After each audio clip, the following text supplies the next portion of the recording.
Ooh, all right. All right.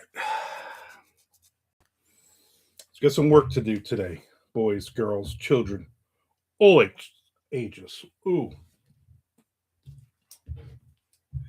I have not been feeling all that great last couple of days. I ate way too much yesterday, I thought. Even though I really didn't snack, I just ate too much. And that's the problem. We'll discuss it. We'll discuss it when more people jump on.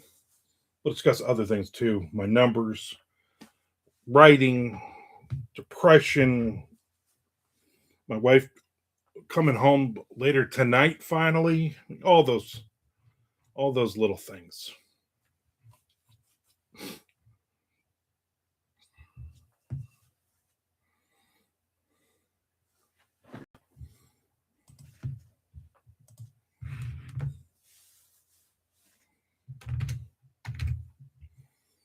Morozov. I keep saying more. I keep writing Moravaz, but it's Morozov. See, you see. I mean, I see the difference. You see the difference.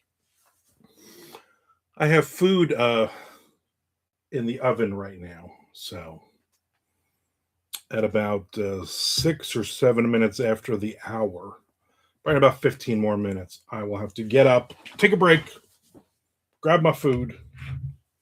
I am. I did some iced brewed coffee,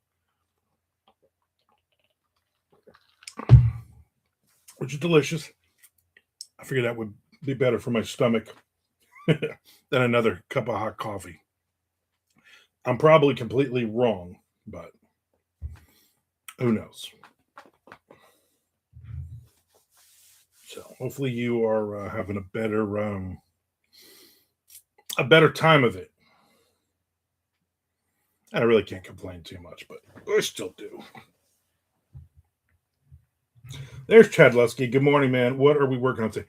We're going to try to get more of this Mammoth book done. I knocked off a bunch of it yesterday when you, me, and Peter hung out. And then I wrote about another 500 words on it yesterday. Just like a few lines in those. On chapter 23, it should be 26 chapters, maybe 27, but I don't think so. I'm thinking so. I'm about halfway done with 23. I got a bunch on 24, 25, and 26 kind of started.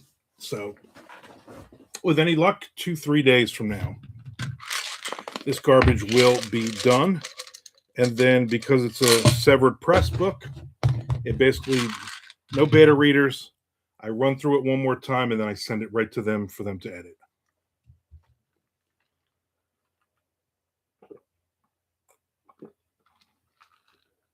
Now, tomorrow, me and Tom are supposed to have our second book released, but he has not been very social. He also has not sent me normally he would have had the cover done by now, and I looked at my planner and I'm like, wait a minute, this book is supposed to be released tomorrow. He hasn't even gotten a cover from Matt Wilderson yet for it. And I'm like, is he just basically at this point, he has no money and he's going to ignore me? And then we're going to figure this out. And obviously he's on vacation right now, and Tom won't be back until later tonight. And I know Matt Wilderson was away for the weekend, so I don't know what's going on now. So I might or might not have a book release tomorrow. If not, I'm going to immediately send. My goal would be to immediately send Mammoth out and have that be my release, because they do it within a couple weeks. There's Keith.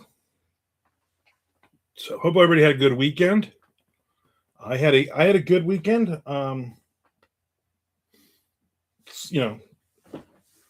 Sucks without my wife being here, but later tonight.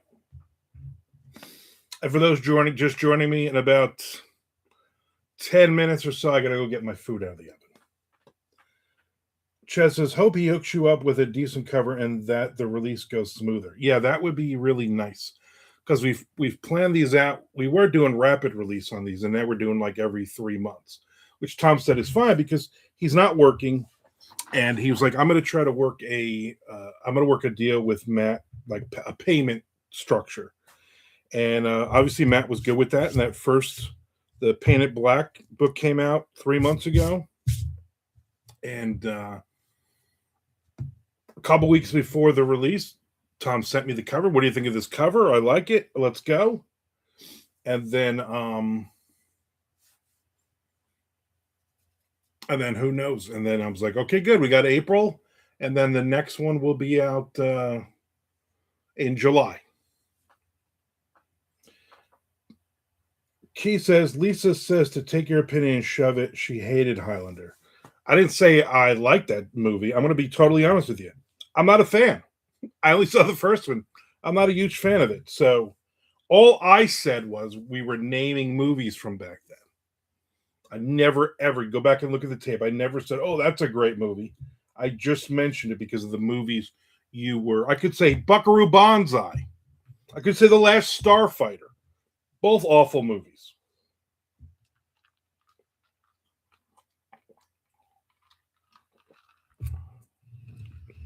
So me and Lisa have the same taste in movies, I'm guessing.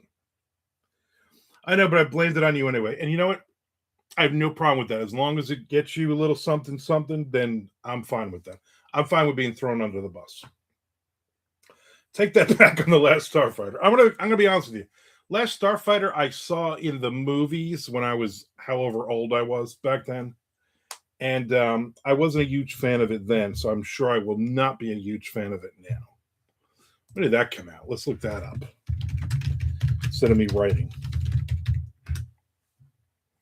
1984. I was 14 years old when that thing came out.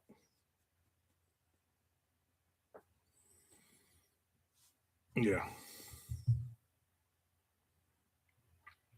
I'm going to tell you what movie I loved back then, though. The Black Hole. Again, I'm in my early teen years when that came out. The Black Hole. Remember that one? Chet says, I self-imposed a deadline of sending out the Picasso Trigger manuscript to the publisher by Friday. You probably need that, right? So you don't just keep working it. And Keith was 9 back then. Chet says, I recall really digging Highlander when it first came out. No idea if it still holds up. I saw it. Here's the problem. When it came out, I loved it, right? We all loved it. And then I saw it several years later. Like we had a bunch of us were like, let's watch something on Friday night or whatever. And somebody was like, oh, I have this on, it came out on Blu-ray or something stupid like that. And we watched it and we were all like, yeah. It was much, much better when we were kids. There's Charlie. I don't think I've ever heard of the Black Hole. What? It's a Disney movie. Yeah, Disney's Black Hole. Yep, there it is. Keith remembers. It was again. It's a.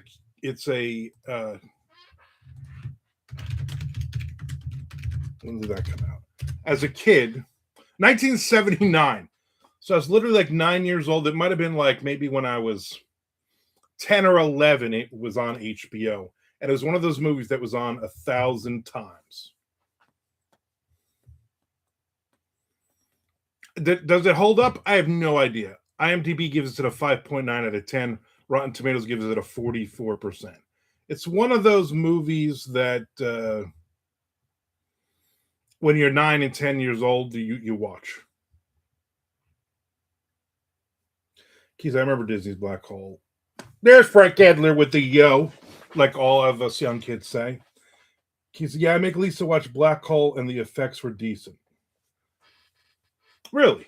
I just don't even remember it,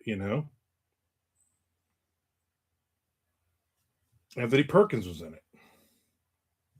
The robots are still cool. Yeah, looking at the picture here, I'm like, you know what? I remember that robot was pretty cool.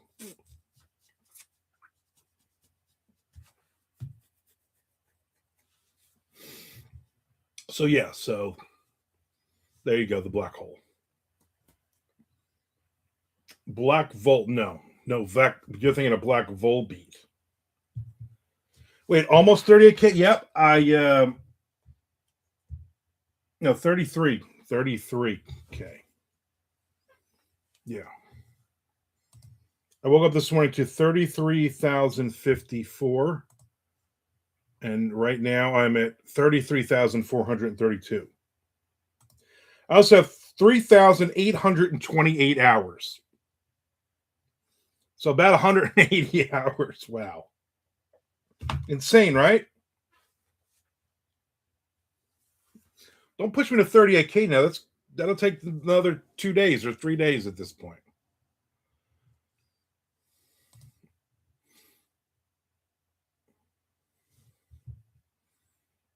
I got how I went from horror to crime thriller writing. My yesterday's post, I have 1100 views. How I people watch one from Friday is only at 328, but how I find time to write, which was last Wednesday's, 13,618. So I'm getting there. You know what I'm saying? I am 100% getting there. It's going to happen this world. Did you mean week? You did. Looking at the keys. Yes, you did. It's going to happen this week. Yeah, I'm 172. Yesterday I got 59 hours, which is good. Chet says, Keith, in your email, you asked me about my YouTube channels. I have one under this name and has some music and writing stuff. And then I have Creepy Couch, which is me and my wife and my friend. Yep, getting close. The video about moving from horror to thriller was a really good one. Thank you, Charlie. That means the rest of them sucked, right? Is that what you're saying, Charlie? I appreciate that. I mean, unless you really did think that they all sucked. He said, that's right. All right. Well, then I have been put in my place by Charlie. Let me drink some of my cold brew. Just says, Creepy Couch is my most popular channel. You might find entertaining. When's the last time you posted on there, Chad? Did anything with it?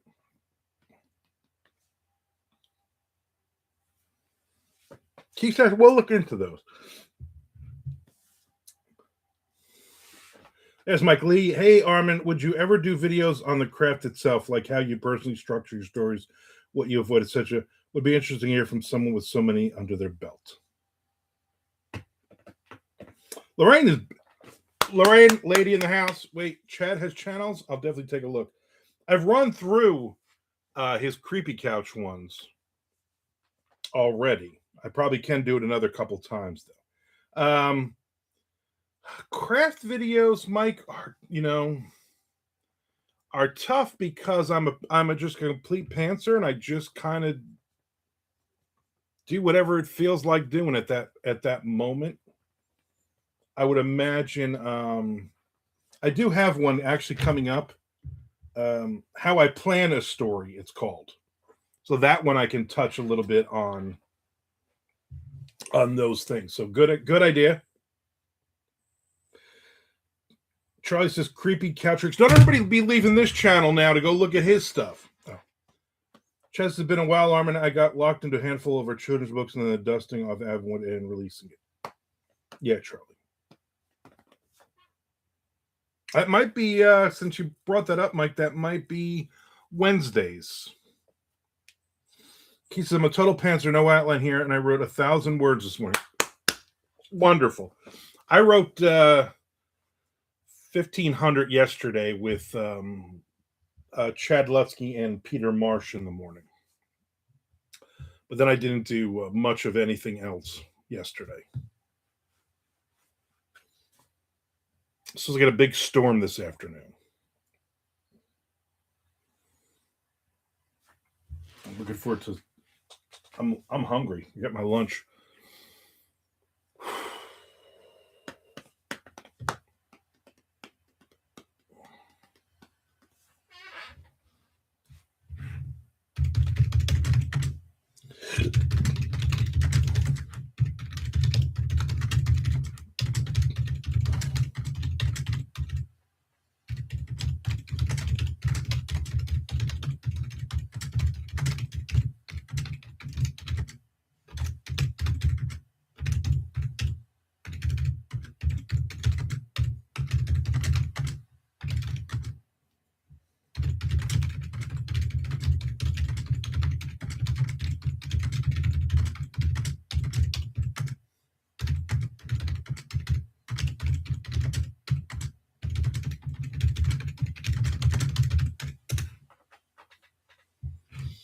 He says that will be my count for the day. Won't make it back to it till tomorrow. You know what though? 1,000 a day. That's good.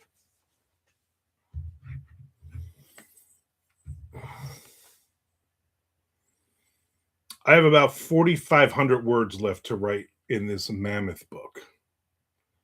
But I also have a couple other things I have to do after this. So if I can get like 1,000 in today on here, I will be happy. If I get 1,500, I will be even more happy.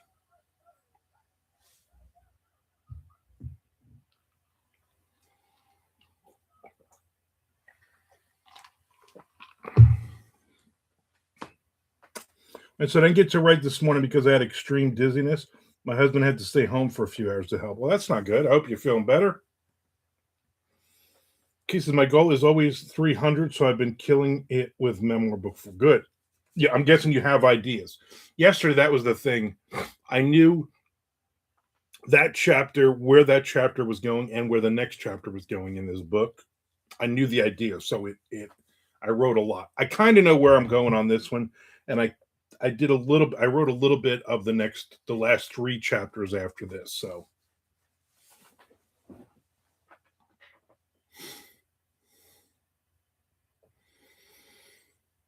but I'm just gonna it should be on every day.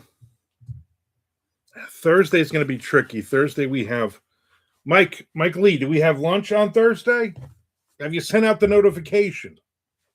If I have lunch on Thursday, I probably won't be here on Thursday. And with my luck, that's when I'll hit my 4,000 words. That'll be fine. I'll be on Friday. What is that? Oh, I got a thing. I got a Wiley Cash being interviewed on Saturday. I don't know if that's live. I don't know what that is. Ah, there's my food. Be right back. Here's a little shot of my butt, Keith, for you.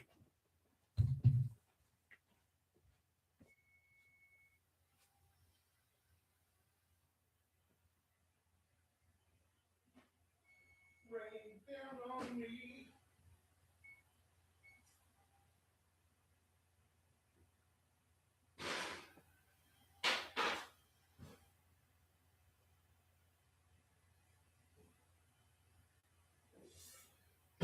City food.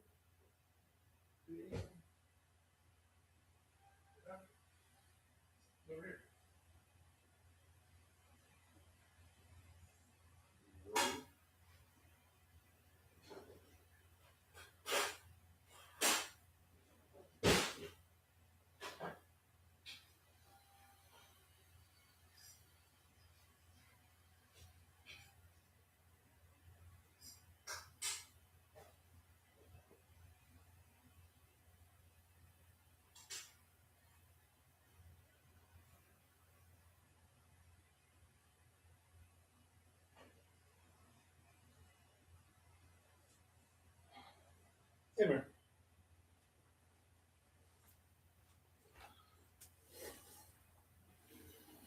Today we are eating asparagus and cheese stuffed chicken breast.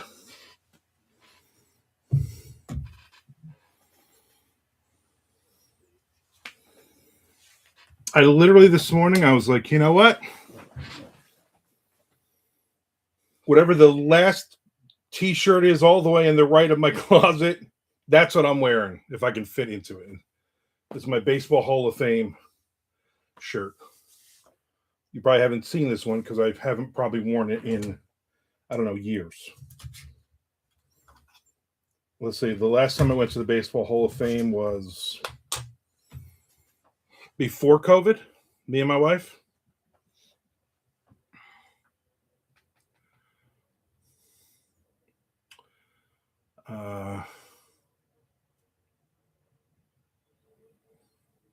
Mike Lee says, I literally just sent the email as you said that. Oh, nice. So far, yes. I'm expecting hipster Mike won't be there, though. Now, probably not. He says, woot. You're welcome. Lorraine says, "Be honest, Armand. The suspense has been killing me. Do you approve of my firmer?" I didn't see it. Is it up? I was not online this weekend. I did not.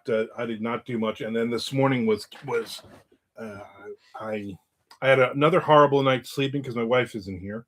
She'll be back tonight, so I should get a good night's sleep tonight. Um, so I got up super early again, and then I did my coffee video, but I was just basically doing emails this morning, so I have not looked at it. So I definitely have to watch that after this. What genres do you write, Keith? Okay, you said it's so mean. Order author copies. It's normal for it to take about 2 weeks before they get to where they're going. They really take their time with those, unfortunately. Yeah. Sometimes I'll get them in a week. A lot of times I'll get them in a month. You kind of order them and you forget about it. Where are we? Keith says mostly horror, some fantasy. Keith says I was thinking the delay was because of the sheer amount they must have to do with all the self pups. Mike Lee says you probably heard Armin's take on that, and backing up what Chad said, but adding that if you're ordering from Instagram, which Ingram Sparks, which isn't truly an author copy, you might for a month. Yeah, definitely. Never worked with Ingram before. I have on several books. They're another one where they you send in a book and they're like, nope, it's rejected, and they don't tell you why. And then you got to figure it out. You got to call somebody, and then they're like, I don't. Let's look. Oh, because well, one space is moved or some stupid reason. He said, I did KDP only for the memoir books. I didn't want to publish them, but my friend who I made the main character in the series had his cancer return. I wanted him to have these books just in case. Mike says, Ingram is great for accessibility, but you're totally on your own when it comes to understanding the setup, getting copies, truly throwing you in the deep end. Yeah. There is still nothing worse than using Smashwords for an ebook and put it through their, what do they call it? Their grinder. Those are just, it was just always awful. Awful, I say.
Just as Ingram also hits you with the Kiesling fees and charges for even the smallest change to your manuscript. Yeah.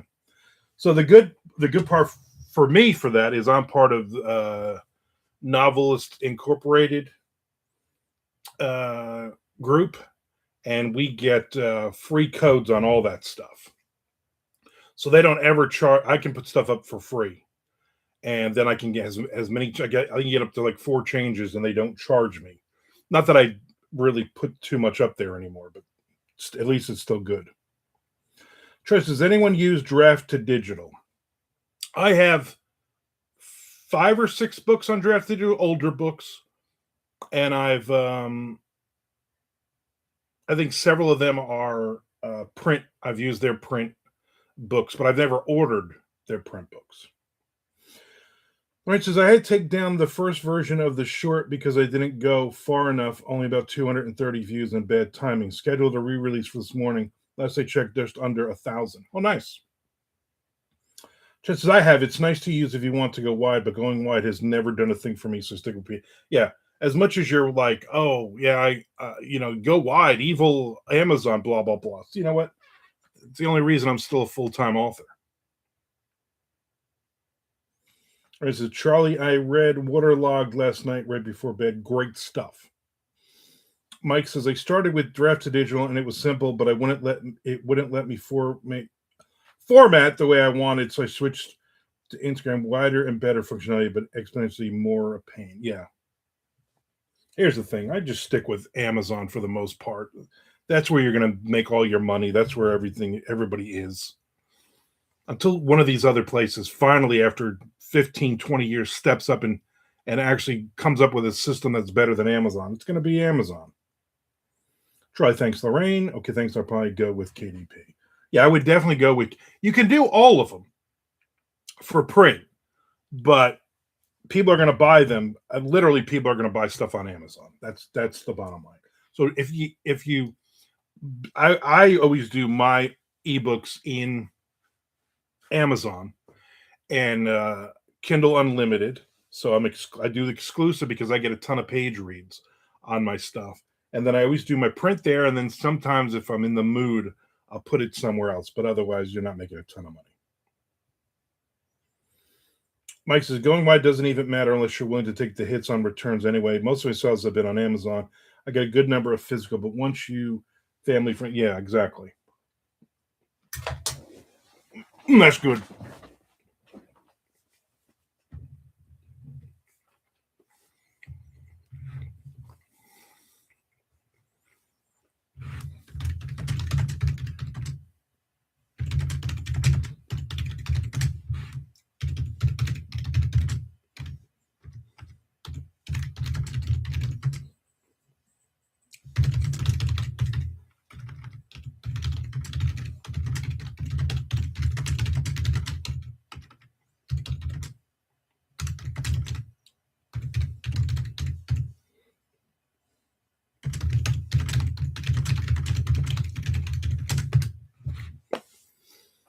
Chaz says, I keep slacking on audiobooks and haven't auditioned for the last handful I've done. I got to get back to audiobooks too. I'm starting to make money again on them. But I have like an entire 6-book series. The last 6-book series, the Down and Dirty ones, I did not do. Probably need to do that.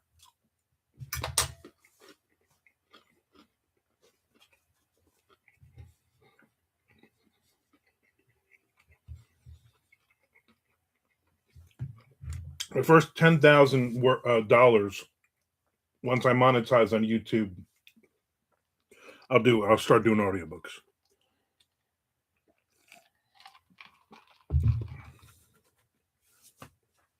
So that's the goal, people. Watch $10,000 worth of ads once I get monetized.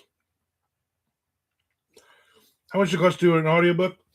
For me, with like my Dirty Deeds or the like 63,000 word book, it cost me about $1,000. So you got to sell a lot of books to make that back.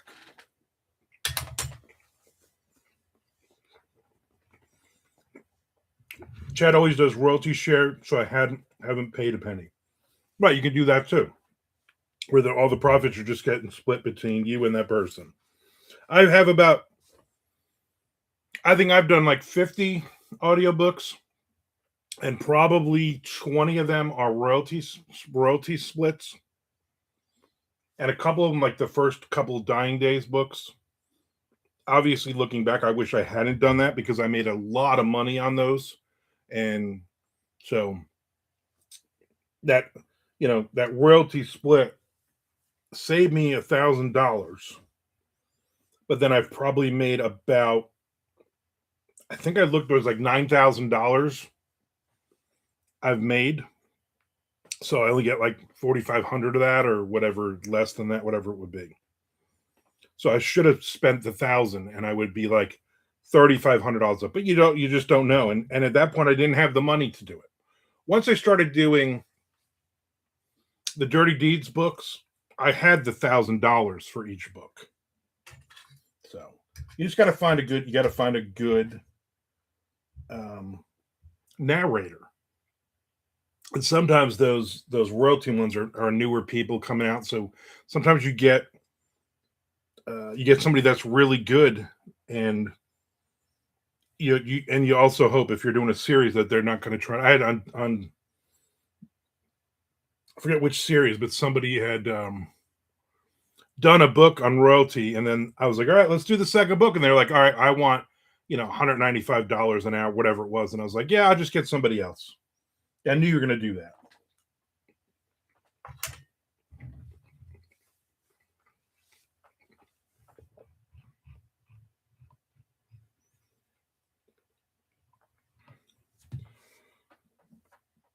Like the idea of not pulling too many pennies out of my pocket. Yeah.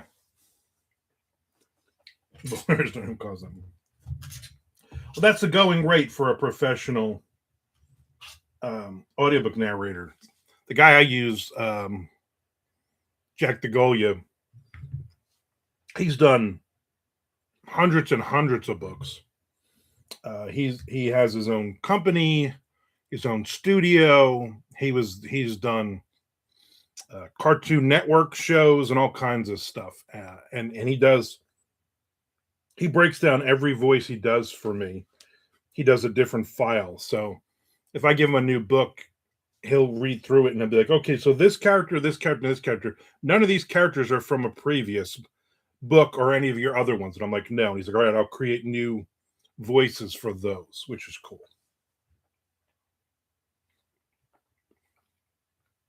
So for me, I spend and also narrators, a lot of narrators have a built-in audience.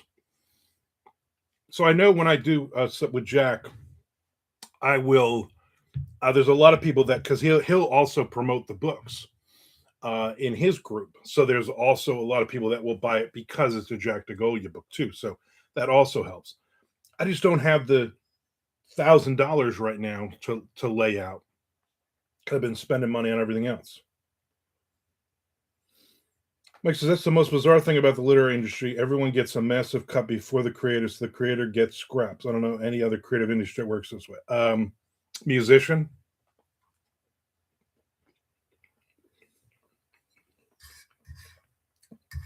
Musician creates songs and then everybody else gets their piece first.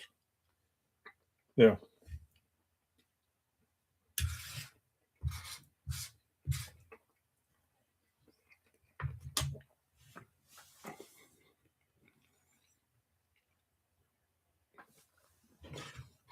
I watched some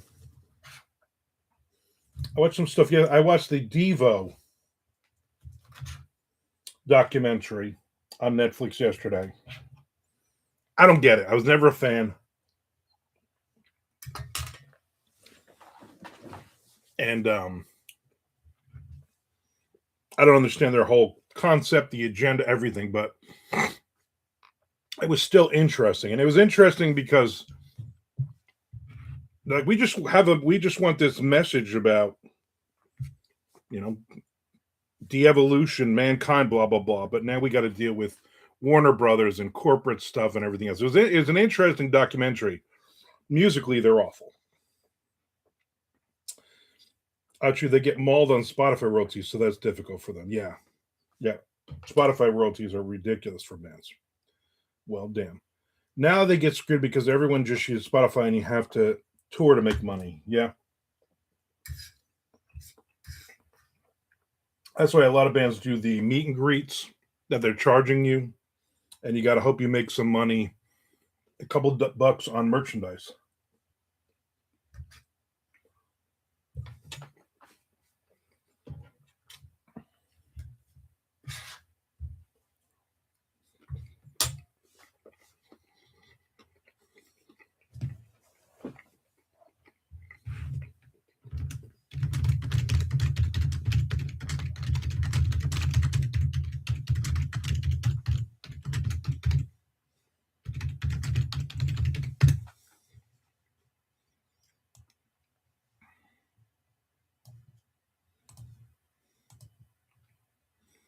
I definitely want to finish this page.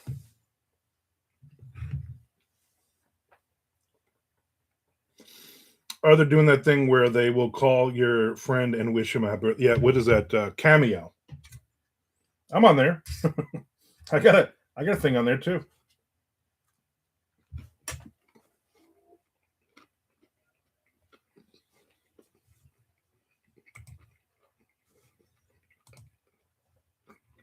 I was invited to be on there several years ago when they were just basically looking for all different kinds of people and concepts. And I'm like, yeah, it doesn't cost me anything.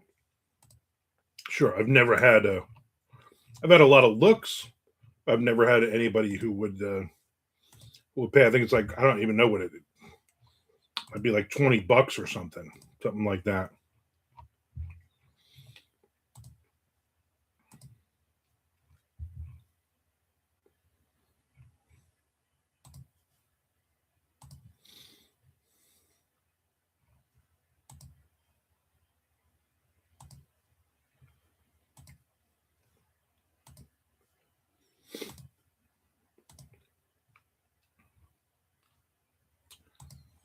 A lot of emails. So I didn't check emails all weekend.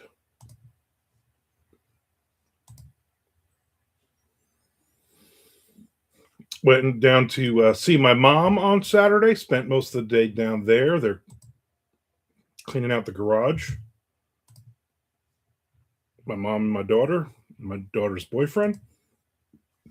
I went and hung out with them.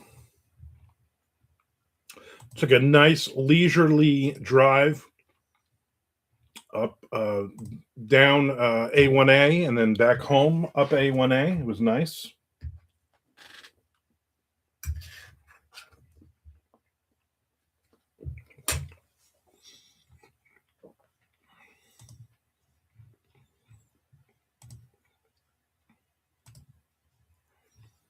I don't know if I hope you sent a message to Win, Mike, but I don't think he's going to be around.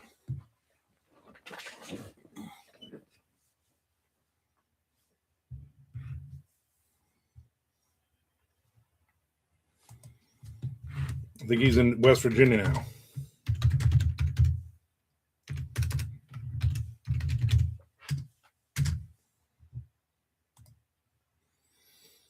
I just responded though, so we're all good.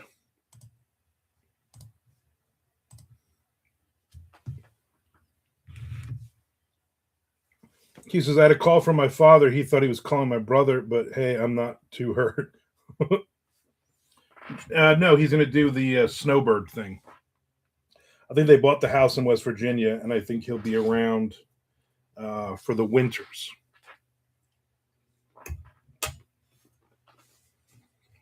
But I know he's not hanging out the week after. Me, him, and Andrea hang out at the donut place for breakfast, and I know he won't be there this month. I won't be there either because I'll be away with for my anniversary. But I'll be there this week, so keep him on the list. Hopefully, he'll say something. He's like so odd.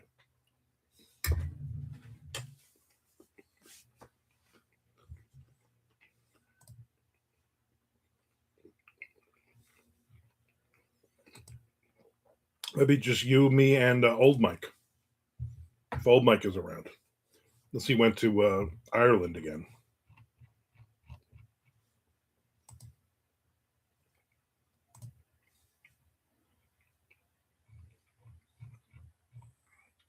Yeah, those stuffed chickens are delicious. It's funny on the box they say they need to be cooked. Do not put these in the air fryer. Do not put these in the microwave. Cook them in the oven. All right. Mike says, okay, understood. We've been talking about finding new blood to bring into the group as some aren't able to make it and others stagnate. Need to keep things fresh and new ideas coming in. Yeah, just bring in people who are actually writing. Every time we bring somebody in, it's somebody who's not even writing. And that just gets boring. We've had a lot of people. Old Mike, I mean, he brought you in. That was probably the only person he brought in that actually was doing something. He would bring people in all the time. And I'm like, these people aren't writing. Like, where are you finding these people?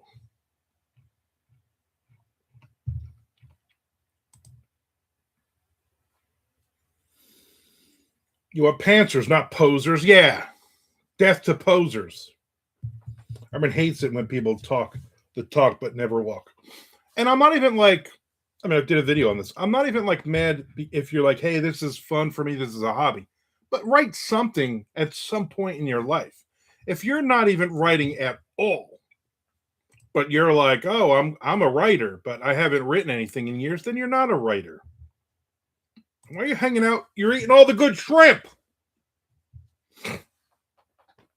Exactly. I say nobody's come in just yet. The people I've run across aren't actively writing, so I haven't extended the offer just yet. I just kick ass, Mike. Yeah.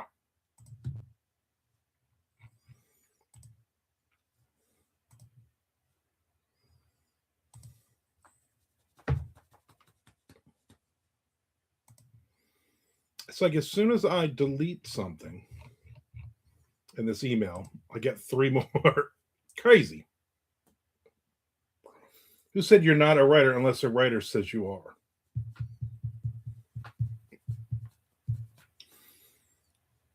Here's what I know: you're a writer if you write. You don't have to write every day. The problem is we were bringing in people in the group who were like, "Oh yeah, I'm gonna write. I'm just once I retire, I'm gonna write." You get a lot of those around here. You get a lot of old people who want to come in and hang out, and are writers, but they've never actually they've never sat down to write. They have all these ideas, and then they want to have you help them write. We had a couple of those back in the day when we first started doing this once a month thing. We also had a lady who kept trying. She was like, "Oh, did you see this $499 course? This is I've done it. You should all do it." And I'm like, "I'm not paying for courses. Every month you bring up 2 new courses, and you're like trying to spend like $1,000 a month on this crap. That's not writing. That's you sitting around wasting time, procrastinating, and spending money doing it. If I want to procrastinate, I'll play Minecraft or watch Netflix all day." Then we had a woman who was a public relations thing, whatever, for authors. So she didn't even write, and then she would offer her advice, but her advice basically was, hire me, and I will be your writing coach kind of thing. And I'm like, you've never written a book. How can you be my writing coach? So the poor dudes who are like, I've been writing this book for 12 years. I'm like, no, no, you haven't. You wrote something 12 years ago and then a little bit last week. Exactly. And again, a lot of those people. I'm waiting for a message back. Dave, who used to be in here a lot on Twitch, went through about a year. He also said a couple of things that were like, yeah, we're not supposed to say that on Twitch. He wrote a book that he thought he was going to be a billionaire. And of course, then it did a fantasy book. It did nothing.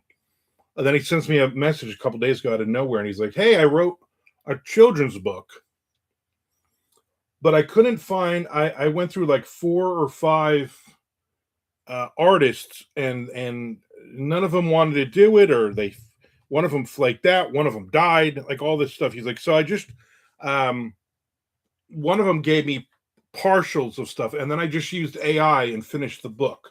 So if you want to take a look at it, I put it up on Amazon. If if you would help me, and I just wrote it back. I said no, I'm not doing an AI. I'm not promoting your AI book. No, and nobody wants to read your AI book. It's not the way we do things here. We have one of those AI, whatever you call it, coming to Nassau County, which is just above Duval County, and actually in the area that we want to eventually move to, because there's a lot of acreage out there. And they bought like, I don't know, what was it? I had it.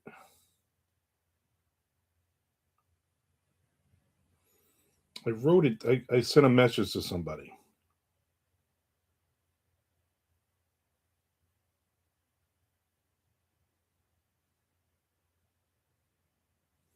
They bought 1,600 acres with an option to buy 6,000 more. So they're going to put one of those AI things out there. And And then the problem out there is, you're basically you're in the country and everybody has wells. And so they said the problem is going to be it's going to end up draining all those wells and all the power out there. And nobody's talking about it. Nobody even knows that they've purchased all that land and everything else. Somebody finally figured out in the paper, what is this big purchase here? And I'm like, yeah, we're not moving out there. There won't be any water. There won't be any power out there. The bills will triple. He says, was it Charles Bukowski who said you're not a writer until a writer says you are? I think Chuck Buda might have said that. Mike Lee is making some puke faces. Charlie doesn't know that quote.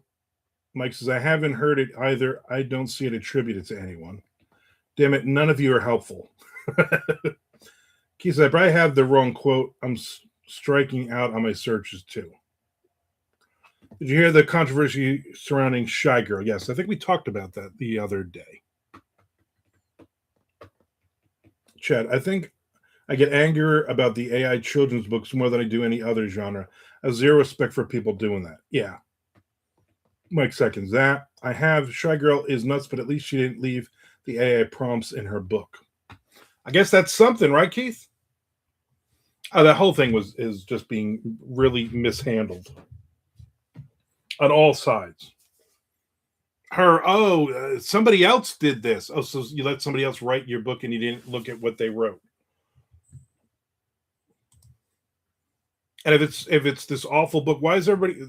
Apparently, you had some sales on it, which it just all makes no sense. I'm not going to even talk. I'm going to get angry. I'm already angry enough. Trey says, Keith, Charles Bukowski did say a bunch of ridiculous stuff, so maybe he did say something like that. The rest says, AI can't even help write a decent letter, so why would anyone think you could write a decent book? Because it's simpler than, hey, I could write this whole book in 45 minutes instead of the years it's going to take me 12 years it's going to take me to write this book.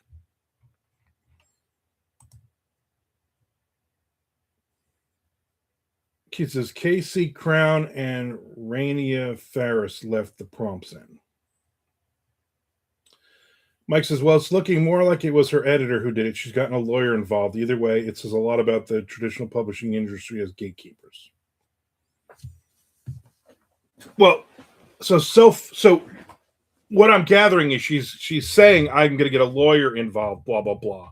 But she has not named unless there's an update, she has not named the person who supposedly edited the book for her.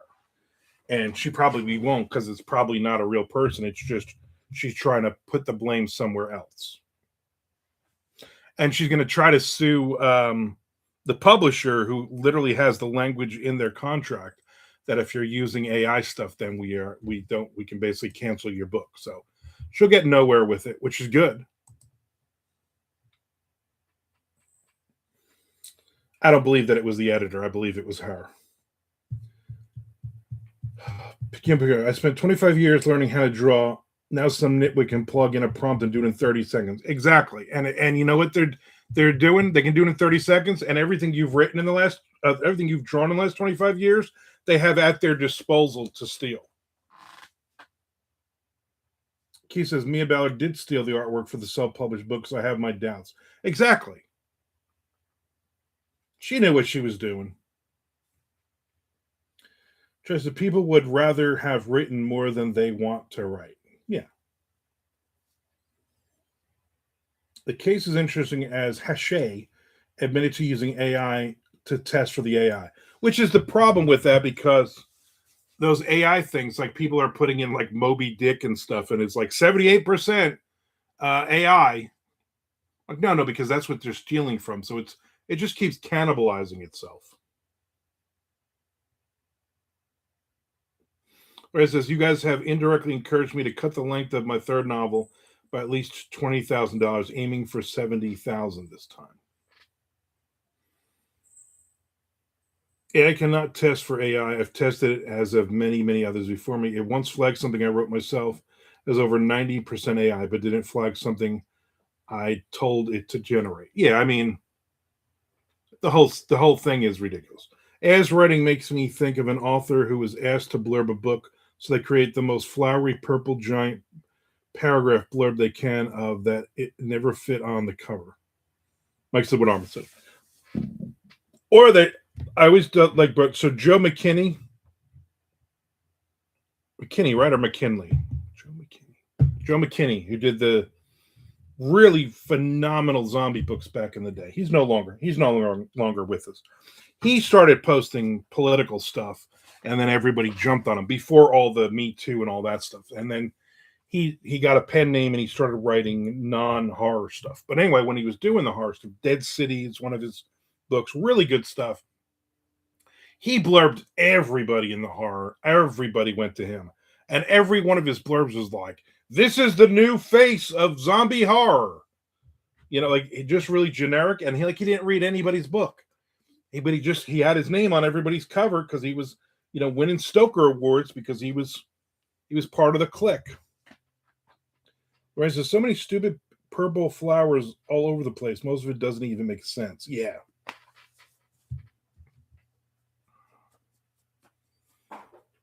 Here's my thing. Do readers really look at that stuff? I mean, are you like, I'm on the fence on this book, but some guy that I don't know who also wrote another book said something about this book. I mean, I get. Oh, Stephen King likes this book, and I'm a Stephen King fan. Maybe I'll look at this book. You don't know.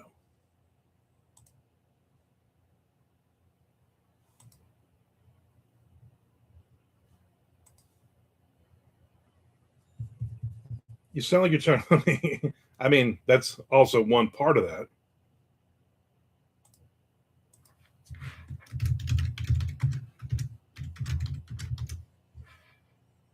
I need more roughage in my diet, I think, is the problem.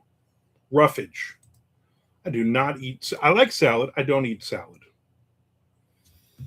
Problem is, my wife will buy a bag, like, oh, hey, give me a bag of salad. But then she's like, oh, there were buy one, get one. And here's two. And I'm like, I can't eat two salads this week. Then I feel bad. I'm like throwing a bag of salad away.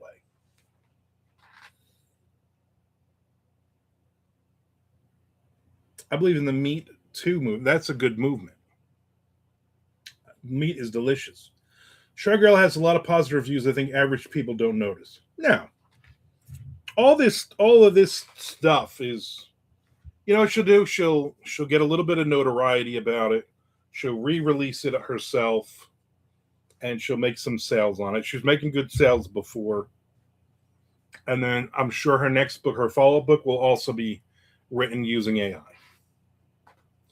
Like says, it legitimizes your book in the eyes of others, I think. I've seen books with zero blurbs and immediately figured they were a debut author or sub-pub. So I hated to pick them up at first. But you're a writer.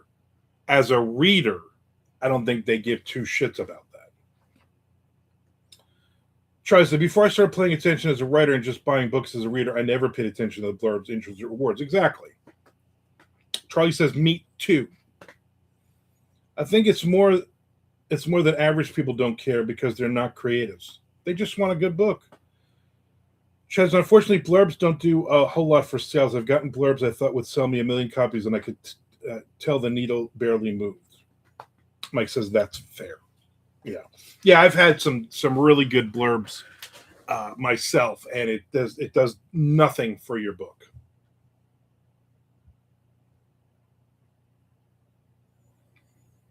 There was a time where, like, Crystal Lake Publishing would be like, we need 5 blurbs. We need 10 blurbs. And I'd be like, all right, let me get the same blurbs that I'm getting on every other one. Joe McKinney, give me a generic blurb.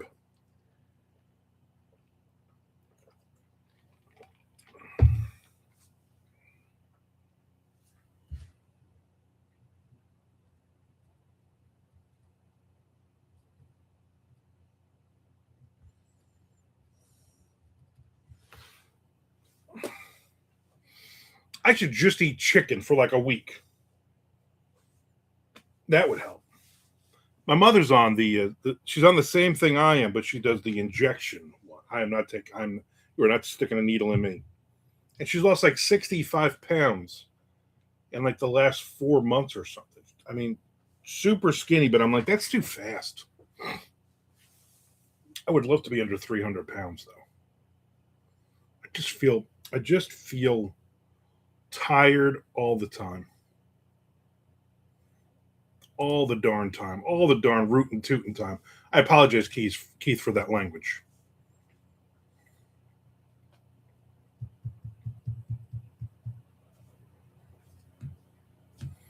I just gained another 100 people from how I went from hard to crunch. I look at this constantly. I hit this refresh button on this all day, all night. I'm like, what new comments do I have? Nothing in 2 hours. You got okay. You should put them on though. Big boy pants draped over your chair at work. You put them on.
Shows the only thing those blurbs do now are give AI something to write about when they spam me with emails. If Richard Chismar and Stephen Graham Jones are praising your books, why aren't they being seen? Yeah, you get a lot of those too.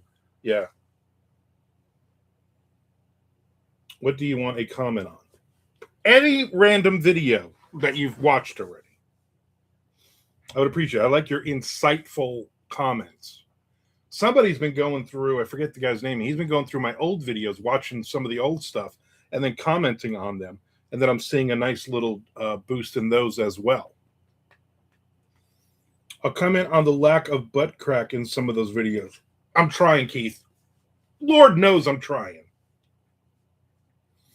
If I'd known you were gonna come in all the time.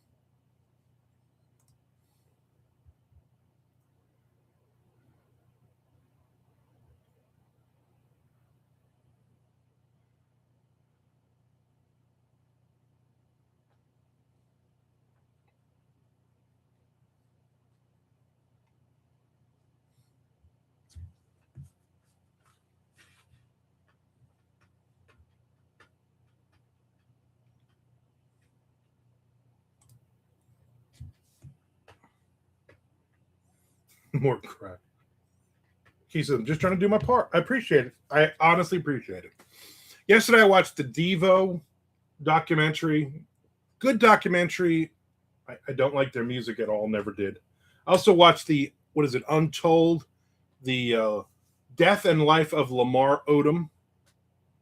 Again, I'm not a basketball fan, but he was married to a Kardashian. She has a very big butt, which is nice. That dude was just like, that's a dude with a ton of talent who just threw it all away. Just threw it all away. Watched that one. I also watched the 28 years later, the Bone Temple one. I watched that yesterday as well, and I did not think it was bad. There's a couple parts I'm like, this is getting a little too crazy gory for me. But otherwise, I liked it.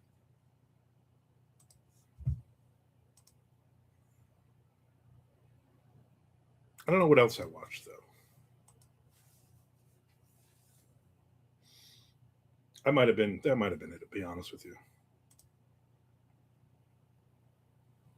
You say you left a comment on a video. I don't see it yet. Interesting, Frank. You say it, but I don't see it. Bone Temple's writing was good, but there was only the thought of a zombie. Yeah, which I like. I like what yeah, there wasn't a ton of zombies at all. They were like an afterthought with the group, except for that one.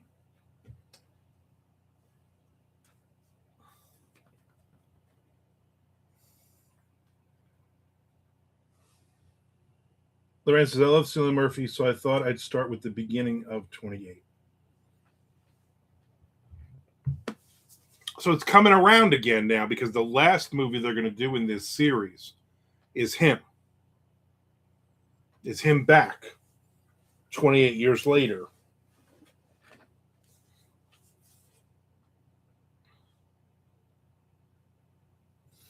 He says, we watched Short Circuit Saturday and Highlander yesterday. I don't recommend either of those movies. Just as I watched 3 ball games in Three's Company. So threes, you had a theme of threes yesterday. Yeah, I watched part of the Red Sox.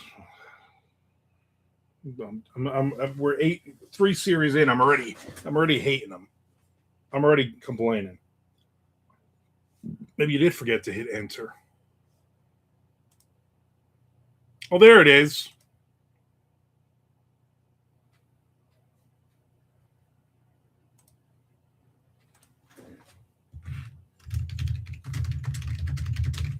Thank you for the comment. Definitely helps.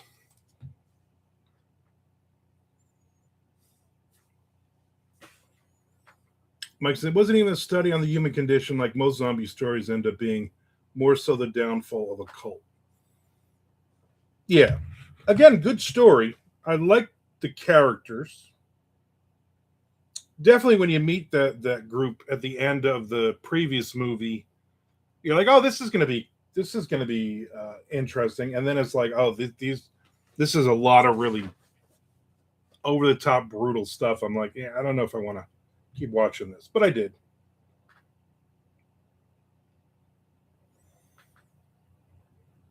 Carriage return for the old folk. Exactly. Lorraine said, didn't know if the movies are only gore fest, though. There's a lot of gore in it. Frank says, is he bringing sexy back? They're not. There's gore, yes, but it's not like The Walking Dead where the gore is most spectacle. Yeah, but there is a lot. Just get ready for it. If you don't watch horror movies, I don't watch horror movies, and there was a little bit much for me. Doesn't mean it's not brutal, but it's more brutal moments than a waterfall of blood 24/7. Yeah. Chess, I also watched some Bold and the Beautiful as well as Knots Landing. Good Lord, typing that out. I think I lost some man points. Whatever man points you had left at this point. Better go chop some wood. Maybe work on the car. Yeah. Yeah, you better go out there and put a muffler on your moped or something. Also, yeah, the lead zombie dude has a very large penis flapping around. Troy says 28 weeks later was my favorite of them. Interesting. Most people hate that one compared to the other ones. I liked it. I liked the concept of that one. I didn't think it was bad at all. I thought they were all good. That's why I was like, I want to watch these, and I'm going to watch these when my wife's not around. The last time she had an extended stay at her mom's, I watched the other one. I'm not going to pay for it, but I'm like, oh, this is on Netflix now. I'm watching it. Chet's Carriage Return. I haven't heard that in 40 years. I watched the Pizza movie. It was hysterical. Frank says, I like 28 minutes ago. Also a great movie. I mean, it's almost in real time. He's, oh my God, they have Nick Newman getting addicted to painkillers there. Does that help, Chad? It's like all the cool kids piss their pants. I used to watch those soaps over 30 years ago, Chad. I hate to admit it, and I'm a woman. They suck you in. It's like fighting quicksand to get out. Be careful, Chad. Lorraine, if you started watching them again from now, it's almost like you didn't miss a second. It's like, I remember that person. Oh, no, that was 3 clones ago. That was three of the 7 brothers, identical, all burned, the Octomom kids. I don't know what I'm trying to say.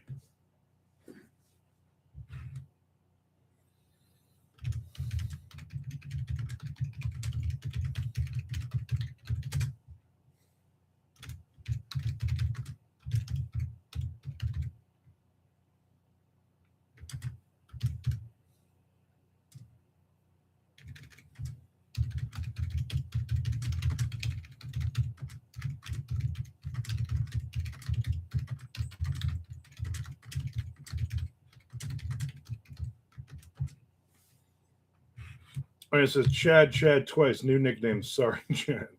Spoiler alert, Keith. Better Nick than Adam, though. Third time is the charm.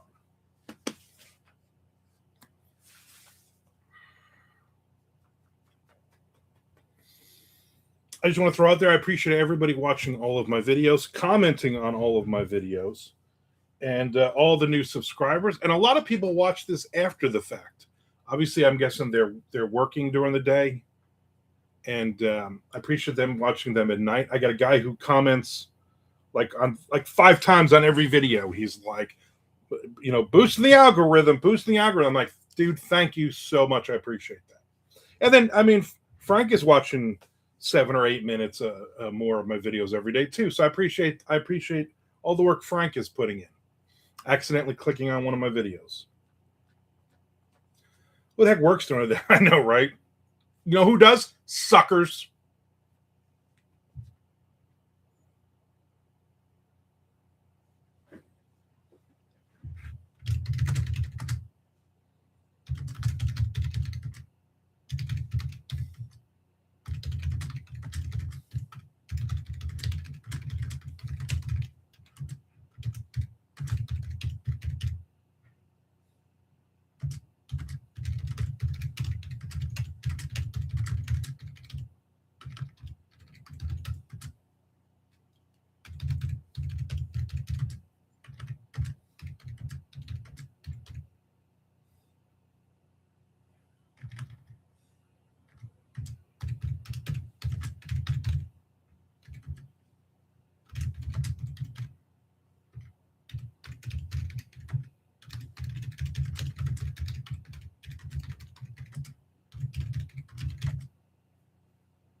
He says, Nick is my man crush. Frank says, who the heck works during the day?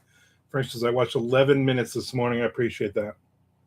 Chaz says, it's too late, Lorraine. I started watching Bold and Beautiful a few years ago with episode number 1, and I'm at episode 3,261. You're up to your neck. Yeah, there's no going back now. You can't unsee what you've seen. Troy says, speaking of YouTube, thank you, Lorraine, for the comment on my Stephen King video this morning. I gotta go through Charlie's stuff. I gotta go through Lorraine's stuff. I gotta go and see what creepy couches I haven't watched. Keith says, I couldn't comment, Charlie. Your opinion was just so wrong. Was it The Stand, Keith? Frank says, I don't want to write a crime thriller. I want to write a feel-good caper. A good feel-good caper. So you want to write an episode of Columbo. You want to write some Perry Mason.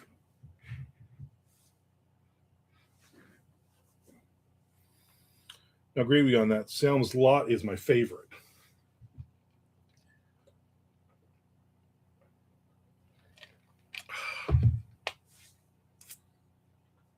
Tell you what, that cold brew, delicious.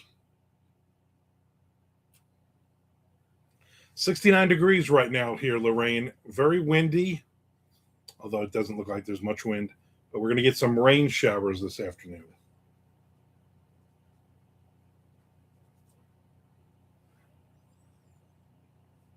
Frank says, I never felt good after watching Columbo. Well, you're not watching it correctly.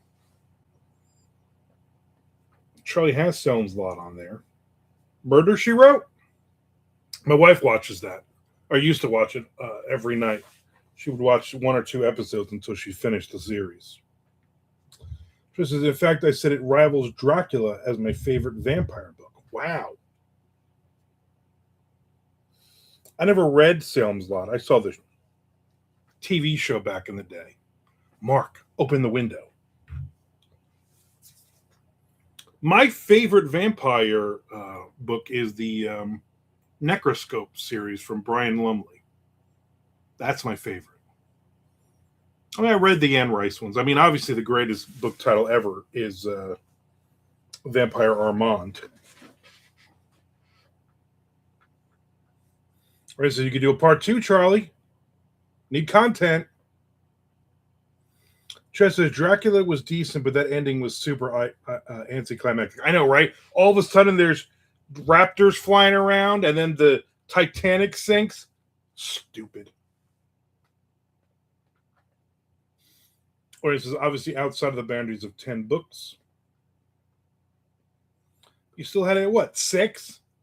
Mondo Blood would be such a cool vampire book. And it's okay, Charlie. We don't have to agree on everything. We can still be friends. He says that, but he's no longer your friend. I mean, you can just feel it.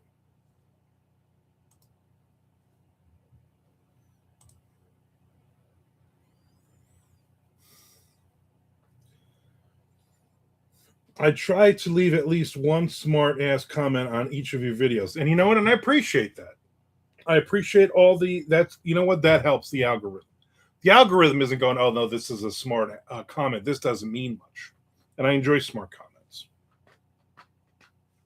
Smart ass comments. Troy says, yeah, because I like other books more I don't really like Salem's Lot. It's 6 out of like 100 Stephen King books. For instance, I didn't like the movie adaptation of The Mist, but everyone seems to love it. I like it. I liked it. That was one of the actually one of the only Stephen King things I've ever read was that whatever that's in The Mist is in that story collection.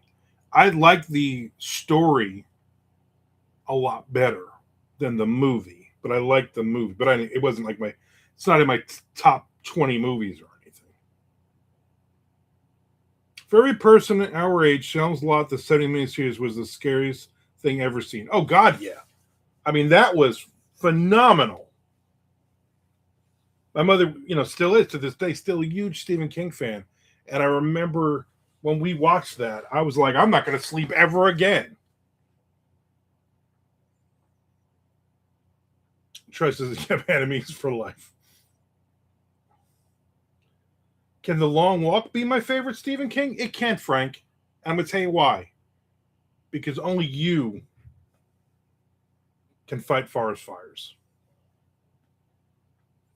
Frank says, I haven't seen the movie yet. Ches, I like the Mist movie. You can see my reaction on Creepy Couch, actually. Haven't read the novella, though. Oh, interesting. Lorraine's wanted to see the Long Walk movie. Eventually, when it comes on Netflix or Tubi or something, I'll watch it. It isn't already. My least favorite Stephen King book for me was Salem's Lot, with Christine as a close second. Least favorite was Insomnia, and it's not even close. I don't think anyone likes this book. Never even heard people mention it. The Long Walk is one of my favorites, too. Still haven't seen the movie, though. Check out your reaction on Creepy Couch.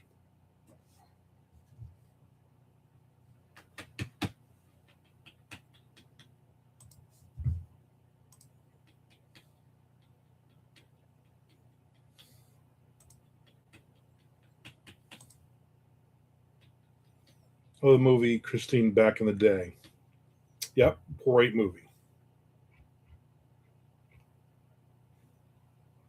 And I have this stupid Aussie Perry Mason song in my head. I'm like, what am I tapping? Oh, that song. Choices. I like Insomnia. Okay, it'd be somewhere in the middle of Stephen King books, right around number 50. Keith says, I absolutely hated Dreamcatcher. The movie or the book? Carrie Christine Cujo, The New Adventure of Old Christine. Classic. I actually watched that stupid show. The movies went downhill as soon as he changed letters. Yeah, keep it to the C's. Dreamcatcher. Okay, so Dreamcatcher, I read the book. My mother gave it to me, and I read that book because the movie was coming out. And she said, here, you'll like this. It's more Dean Koontz than Stephen King. And I definitely got that vibe. He was going for more of a, I don't know. I don't know what you would more, I was going to say more of a commercial vibe. I don't know. It was kind of not really a Stephen King book from what I've read. Charles says, I agree with Dreamcatcher. Terrible. Book, didn't see the movie because I hated the book so much. Yeah, I wasn't a huge fan of the book or the movie, but I dove into both. Coates is rather lean compared to King. Yeah, I mean he still gets wordy, especially his newer stuff over the last couple years, but not anywhere near as much as King. I just want to read a good story.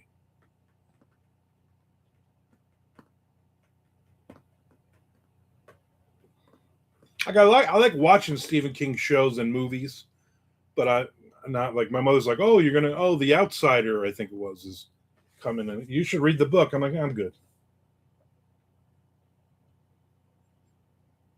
Like he says, this is the first time I've ever heard anyone else mention that one. First time for everything.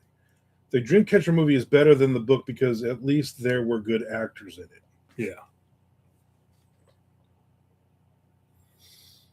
I think I saw that in the movies, but I don't even remember.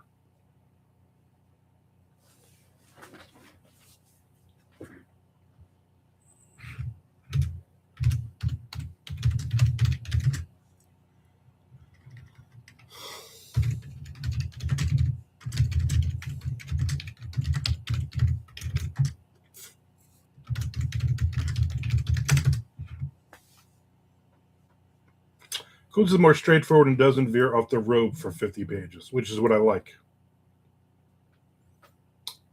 In 4016 in the house, what's going on? But King has more original ideas. Yeah, I don't know about that.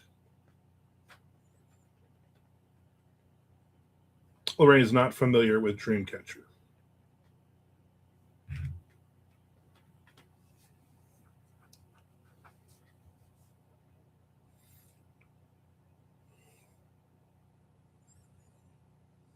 Yeah, Lorraine.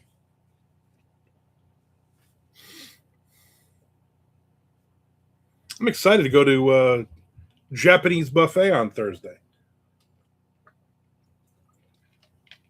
I'm not going to eat between now and then. Lorraine has no idea what you're even talking about, Keith. You're going to need to explain that to her. She's a lady.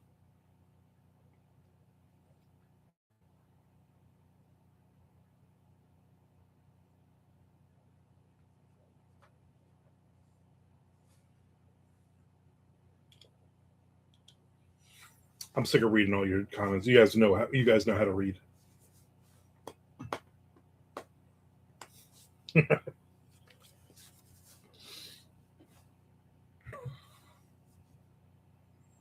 My goal right now is I had those what was it, asparagus stuffed chicken breasts, whatever the heck they were stuffed with. I'm not gonna eat anything else until like probably 7 or 8 o'clock tonight for dinner.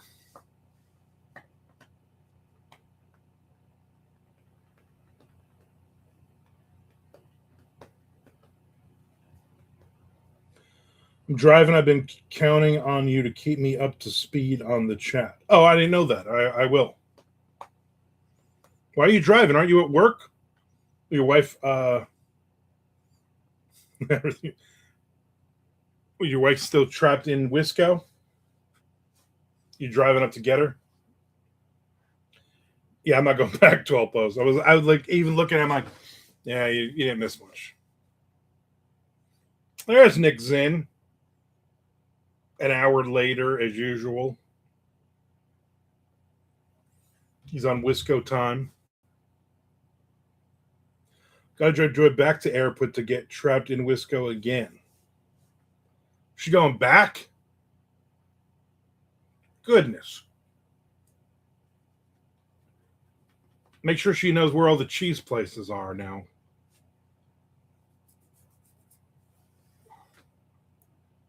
See that? You said Wisco, and poof, Nick shows up. Yep. Had to stop watching this moon disaster. They blew up the moon.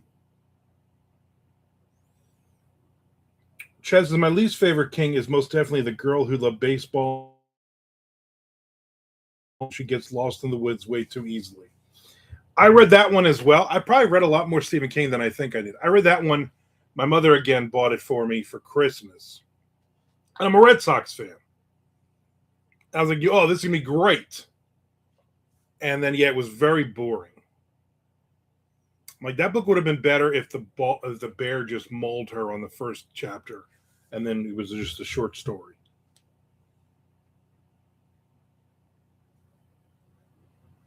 Joyce says the Tipsy Cows cheat codes are not up to snuff. What do you say about that, Nick? Huh? You gonna defend the Tipsy Cows cheese curds, or are you just like, whatever? Cheese curds. Or are you gonna knock out 57 other cheese curds that are better? Girl Who Loved Tom Gordon was okay.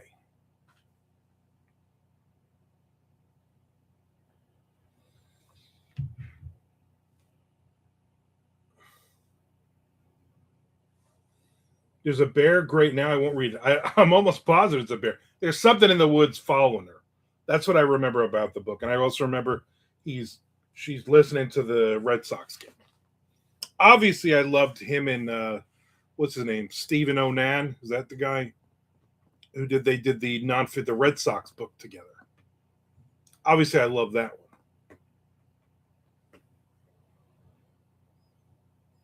Nick loved those goat curds.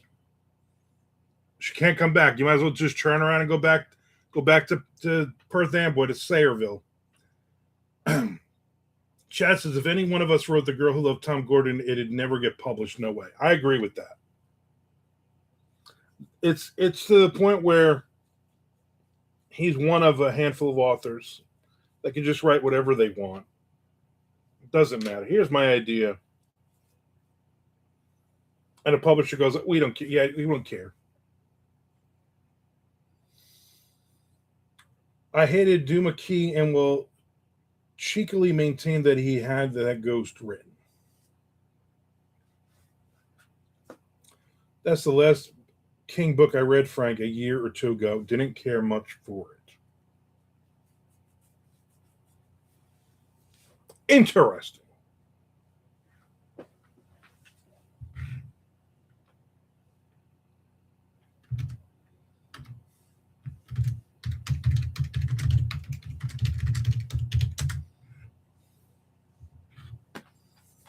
Charlie liked Duma Key.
So I write in this book, raised to the ground, R-A-Z-E-D. And then it wants to change it to raised, R-A-I-S-E-D. Raised to the ground, as if you're under the ground and you're being raised up to the ground. Chess is not in my top 10, but it'd probably be in my top 20. Chess says, if you would have had it ghostwritten, it probably would have had a better ending. I gotta turn this light off, it's bothering me. It's a little darker now, but it is what it is. Frank says, short of the Wireman character, I didn't think it felt like a King book at all. Frank says, but Wireman? He's a King creation all day long. At least that's what Wireman says. I'm good with the ending to Under the Dome and the Dark Tower series. Okay, we're getting some into some deep Steve King discussions. Steve, I call him Steve.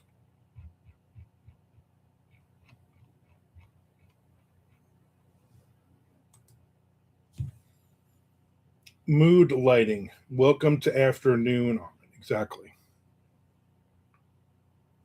Oh, you know what? I haven't. I'll put some. I'll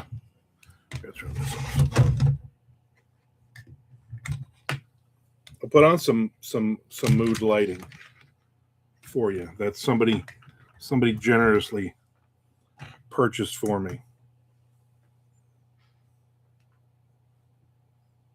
It's right in my face. let me move that. Let me move that back here.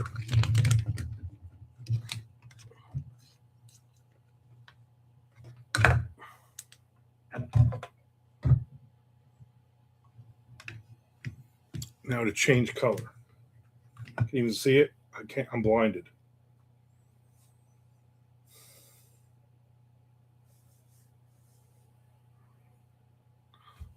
Knock it all up.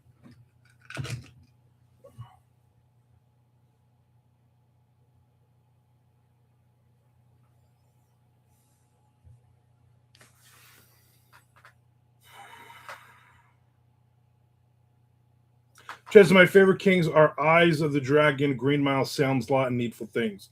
It says when I discovered the counters raised when I was a teenager, I couldn't wait to tell everyone, but no one wanted to listen. Frank says also I think the ending to The Rising was fine, and all the fury there is manufactured by the author. Agreed. I like that ending. Chad says that's cute, Lorraine. Nick says, did you pass 30,000 subscribers? Oh, he blew past that, Nick. Come on, Nick. I'm at 33, almost 34,000. Chez says, that's a sunrise sunset light meant for the wall, Armin. Those are good ones, chat, Charlie says. Chez says, Frank, I agree the end of The Rising was good. Yeah. Nick, I'm at 3,828 subscribers. So not much. We maybe got a week here, unless you, on hours, subscribers on hours. So everybody watch more than 7 minutes, Frank, and then we should be there.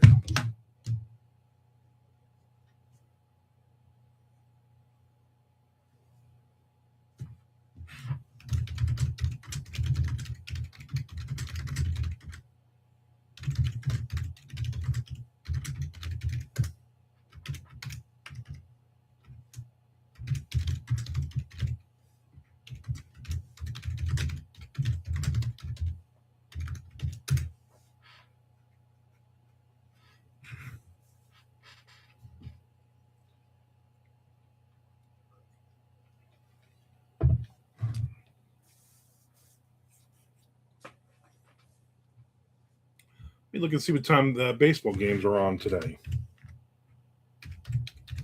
Well, I'm not paying for them. I just basically watch MLB Network, and they keep doing check-ins. 6:45. Boston's got the Brewers, who are 7-2, against the Red Sox, who are 2-7. So it's a 7:00 game. Detroit is a 7:40 game. They're in Minnesota. Okay.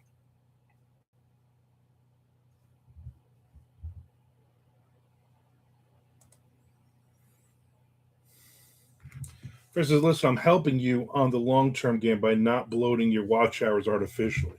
You know what? I need the hours. That means you better start watching them once there's ads in all of them. Cribby Couch reads, just popping in to see if anyone is talking about the accused or just. Who could that be? Creepy Couch reacts. I slowed down my viewing of Armand's opinion as welcome background noise over the weekend, but it'll pick up again starting today. Thank you, appreciate that.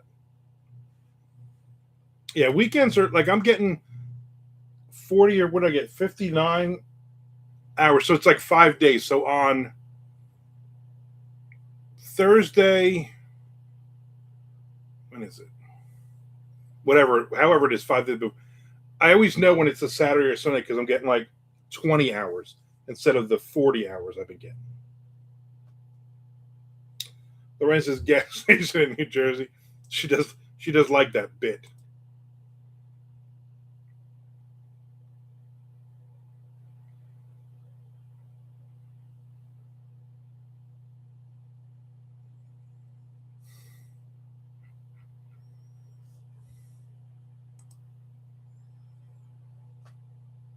I know you love that bit. Well, that creepy catch guy looks the same stuff Chad does, right? I mean, not nearly as pretty.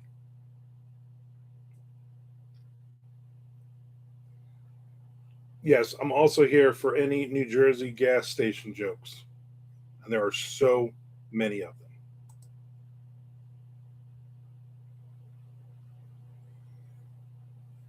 Can you guys even see this blinking light here, or the shifting light? It's purple now.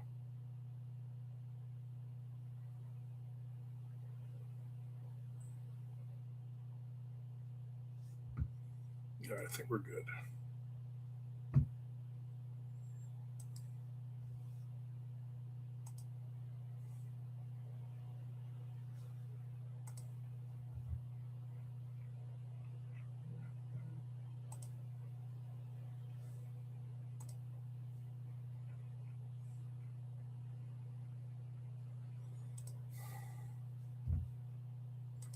Just want to finish this page.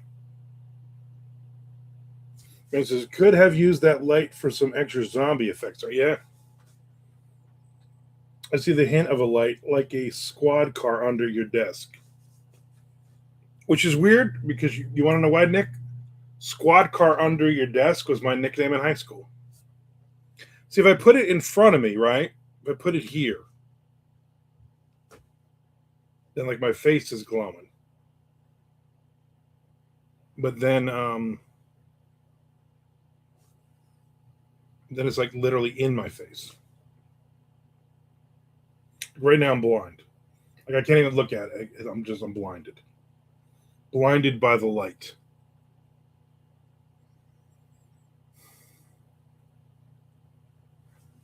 Okay, I gotta turn this thing off. It's starting to give me a headache.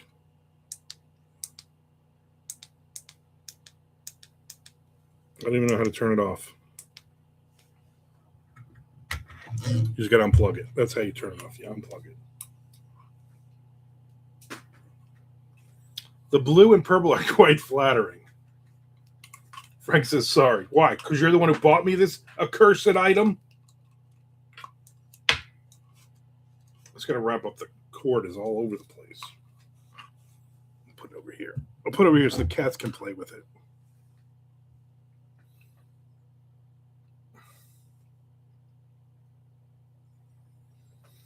Close your spy window and we can see it better. That's for your cozy evening streams. Yeah. Yeah, it'll look much better. I'm literally blind right now. Oof. Oofa. Oofa, as the young kids say.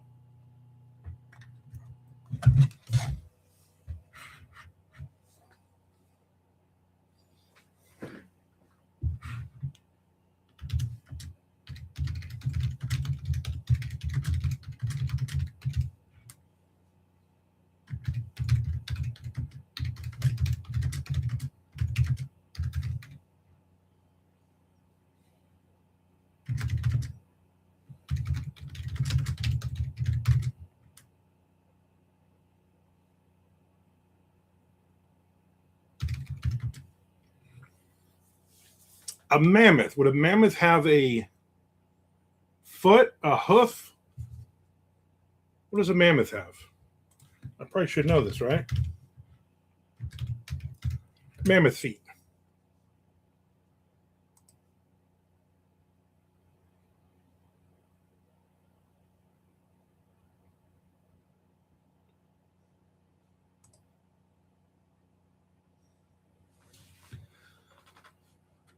Is woolly mammoth coming back in 2027? Yes.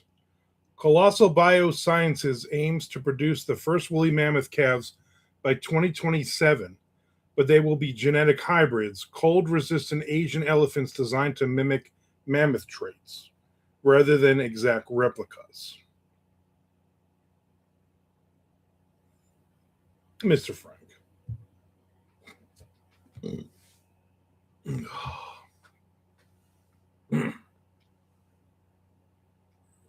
I can't even read these. My eyes are still, I look right into the light. In all seriousness, it is made for the wall. It creates a sunrise effect. Whatever. Top 10 bad Stephen King endings. Paw. Is it a paw? This thing says big, has big feet.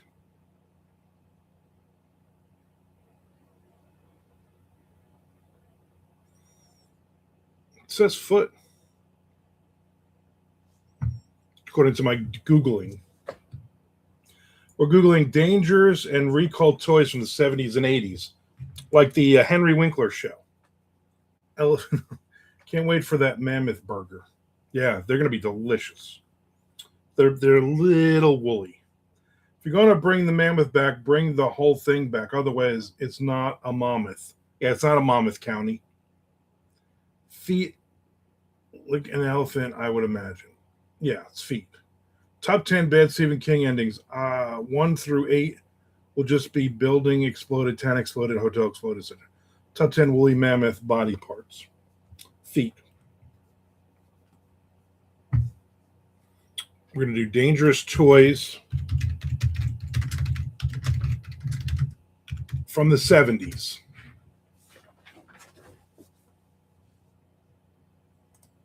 Again, Henry Winkler did an episode of this. Lawn darts. Oh my God, those were. My brother used to throw those at me, little bastard. I think it and the stand would be at the top of bad endings. Yeah, yard darts is the first thing.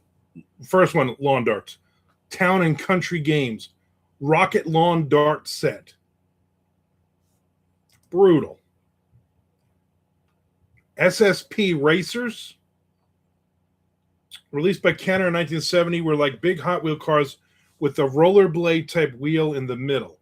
The car's propulsion was activated by pulling the plastic T-stick ripcord through the gears attached to the gyro wheel. The faster you pulled, the faster it would go, and they were fast. Kenner adds claimed speeds of 400 scale miles per hour and above. Come on. I hate when you go on these sites and they're just pop-up ads. And now you're frozen. Come on, close. Dumb son of a.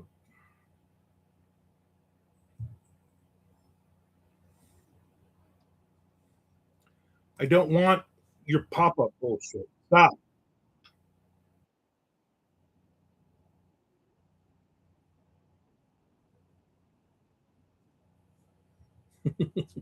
The commercial.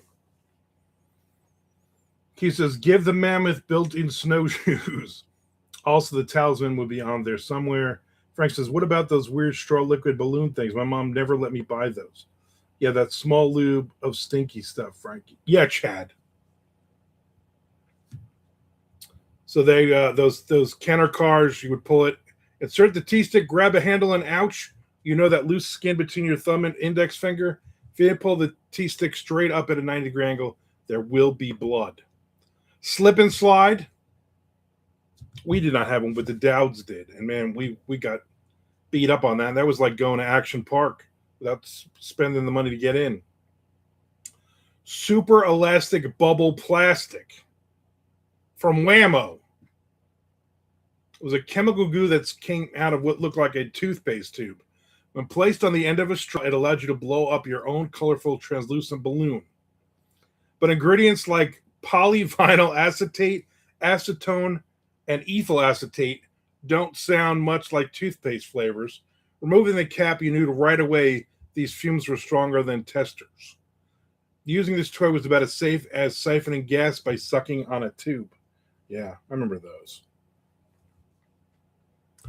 Exposure to poisonous chemicals wasn't the only problem with this toy.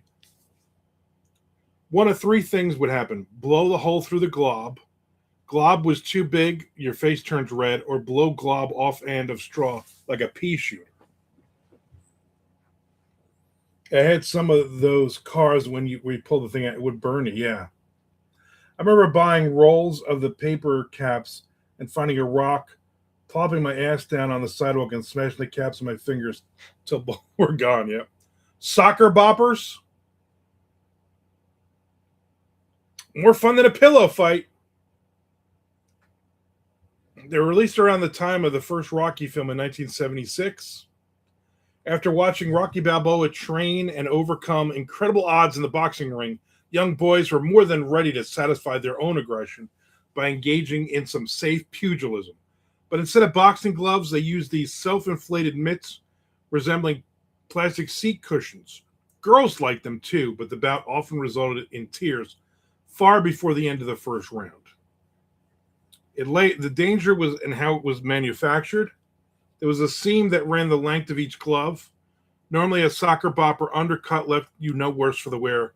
But when you caught a seam along the face, that left a scratch so nice it may even require a cut man. Yeah. Water rockets. Remember those? I remember those. And water pressure would build. The plunger would become more difficult to pump. But the greater the pressure, the higher the launch. However, trying to squeeze in one last pump was usually a bad idea. As you're wrestling with the pump, your technique goes to hell. No longer pointing the rocket straight up, it's now at a 45-degree angle, aimed right at your unsuspecting friend.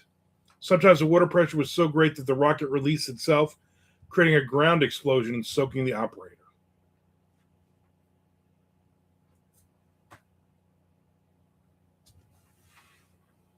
Chen says, what about those things the girls would play with where their wrists would get all bruised up from swinging these bowls around?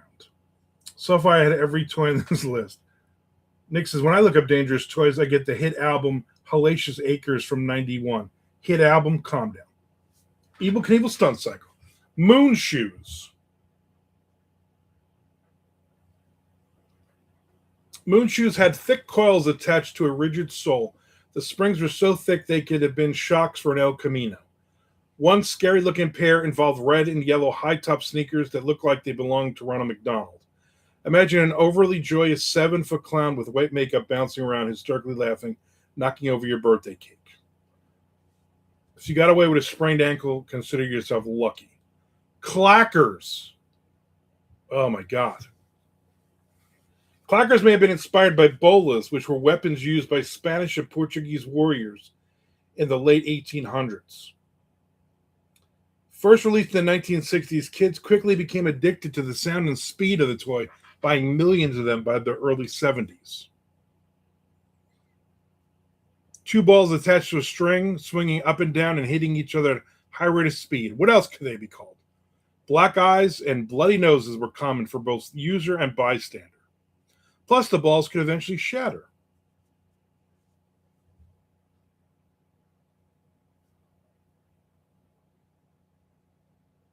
Chet says, those water rockets shot like a mile in the air. Yeah, those were cool. Unless you got hit in the face with it. Dude, I would totally play with the Knievel Stunt Cycle if I still had mine. That's when I was talking about clackers. Yep, chicks love the clacker. I remember clackers. My mom had a pair, and we had them around the house when I was a kid. So shut up, you youngster. Balls are dangerous. Slide-a-boggin.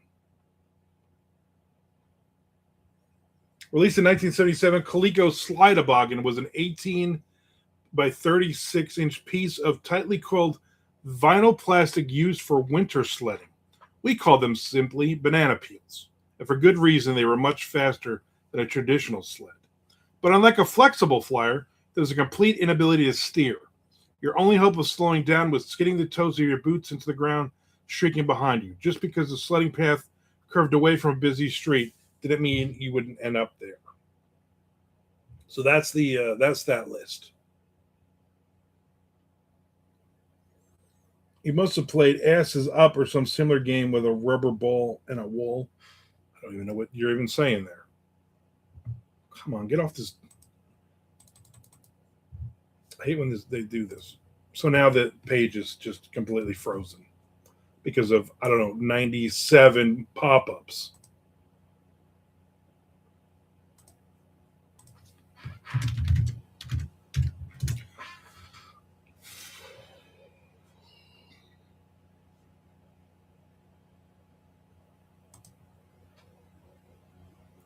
I hate to leave while everyone's digging into their whole toy history. I want to play too, but I've got to grab some lunch. Enjoy your Monday. Thank you for popping in. We're only going to go about another 15 minutes anyway. So thanks for popping in. Yeah, now everything is just get frozen. So I'm done with the Googling. Thanks, Lorraine. Hope to see you many more times this week. I will definitely be watching your video and everything else very soon.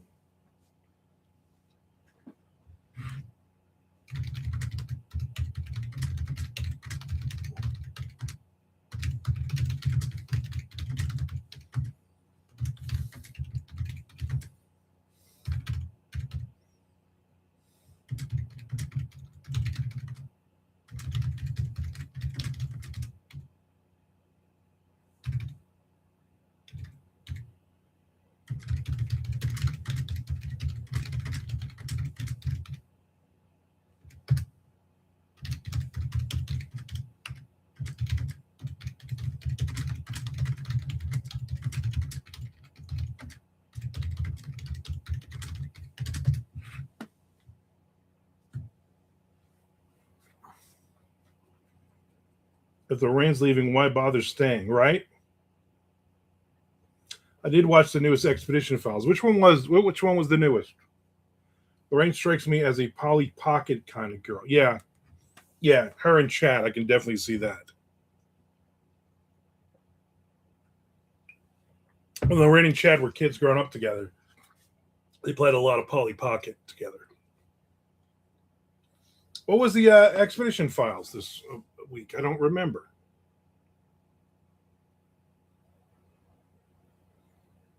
Just don't remember. And now, Nick, you're not going to help me?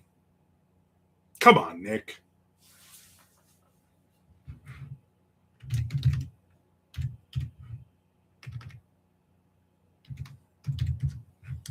Submarine John Wilkes Booth and Paul Revere. All right, I saw that one. Yep. The problem is all three of those ones and whatever else I had, I've seen on other ones 1,000 times.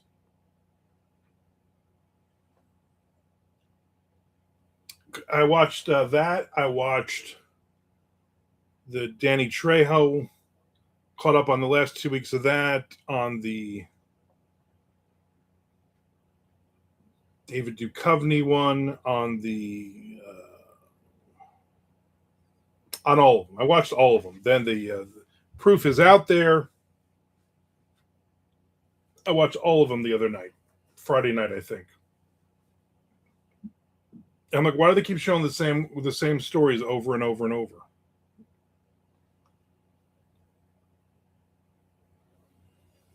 You guys are running out of good stories here. I also watched the CIA guy, Bustamante. Weebles. Yeah. They wobble. You know what they don't do? Fall down. Anthony Bustamante.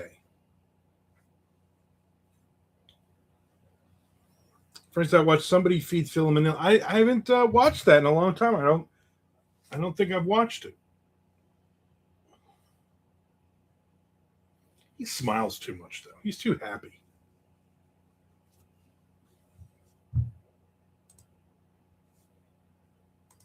Stop being so happy all the time, Phil. History's greatest mysteries, and then Warriors on today. I'm not going to watch the Warriors thing. And you want to know why I'm not going to watch the Warriors thing?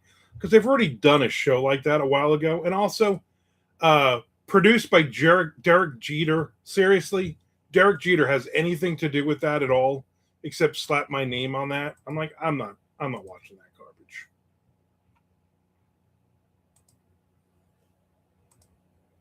I did watch Southern Law the last couple weeks. It's a new one of those new shows, and I'm like, I've seen this one on one of the other shows already. The same. I'm like, what are we doing here? Frank loves Phil. The Warriors.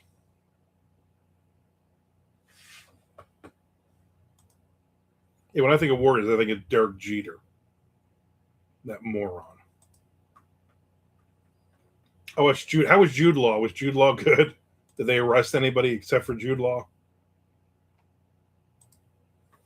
I would totally arrest him. I am the law.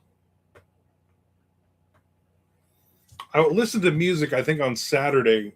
I was doing emails, and on Spotify, I Am the Law came on, actually.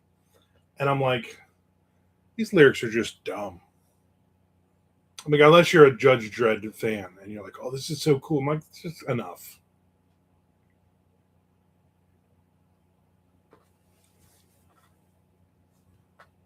I'm like Drockett, you know?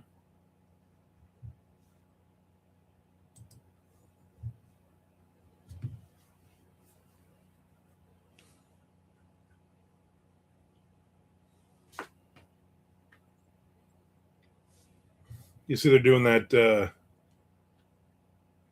whatever the hell, the Dungeon Carl thing. They're doing a movie or a TV series about it now or something. Oh, it's a History of Overkill doc on YouTube. Is that the one where Rat Skates does it and they basically throw him a bunch of snowball questions? Or is it a different one? On Overkill's YouTube channel. No.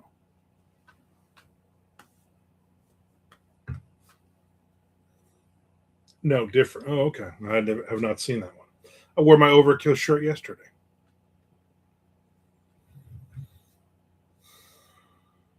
I watched the other night. I watched War Machine with a dude from Reacher. And here's my problem with it: they didn't just play the song War Machine throughout the whole movie. It was all right.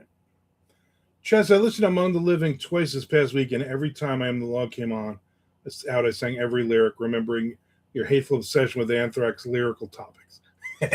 Nice. They just have bad lyrics. Whereas I was surprised to see Overkill on your top 5 list. I love Overkill.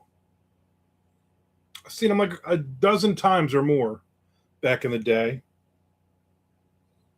Huge fan of that first album, but I like all their stuff. The first 3-4 albums are just phenomenal albums. Those are albums that I would play all the way through. Nick, I need a nuclear assault doc, but not really.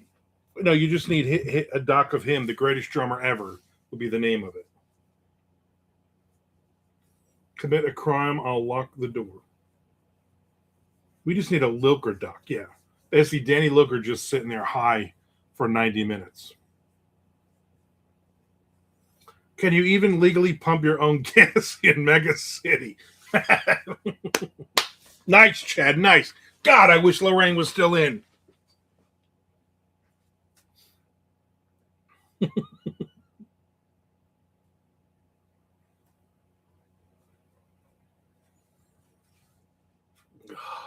Good times.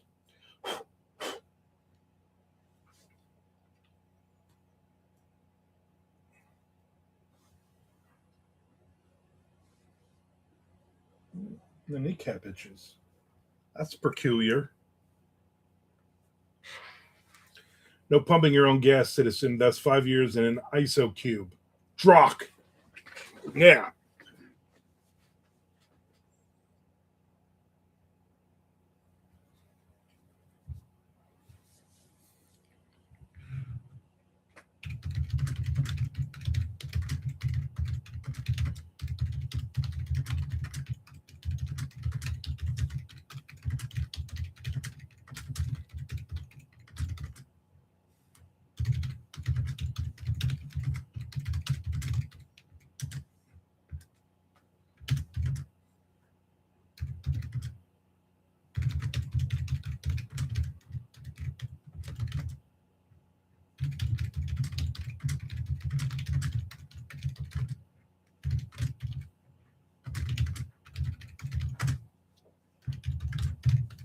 Gotta yell. Stop!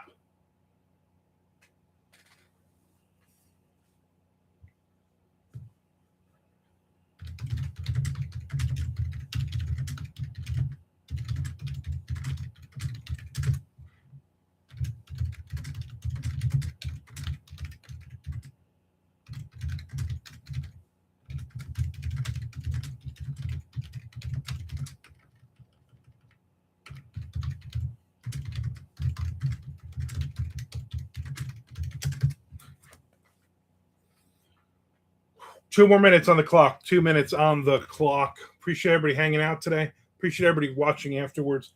Keep watching those arrows. This is it. The next few days, 3, 4, 5 days, we should hit the 4,000. Spreading among, and that first SOD has some of the best crunchy riffage of all time. Would love to hear Among the Living with Milano and vocals. Musically, love them. Musically, absolutely love them. Lyrically, no. Key says you need to add in the name of love because that auto plays in my head when you tell the cat to stop. Frank says the deuce. Because they got the windows open and it's 67 degrees out. So the cats are all, they feel alive, chasing each other around. But then they get the claws out. Kittens got claws. Like the White Snake song.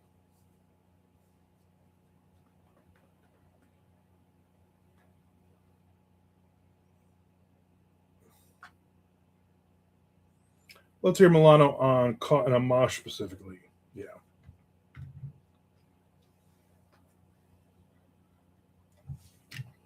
Well, yeah.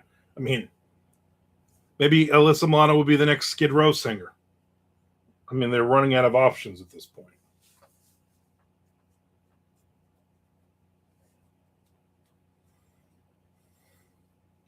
I'm trying to see if there's any other good documentaries or anything to watch. I didn't see too many listed, though. 86 to 87 might be the best 2-year stretch of music ever. For me, 83 is probably my favorite year because I had just gotten into metal within that. Like 82 was Number of the Beast for me. So 83, there's some incredible albums that came out, and I just loved all of it. But 86, 87, you can't shake a stick at that. You know what I'm saying? Good stuff. I'd love to hear Billy Milano play Samantha on an episode of Who's the Boss. You know what? That I would watch. That I would watch.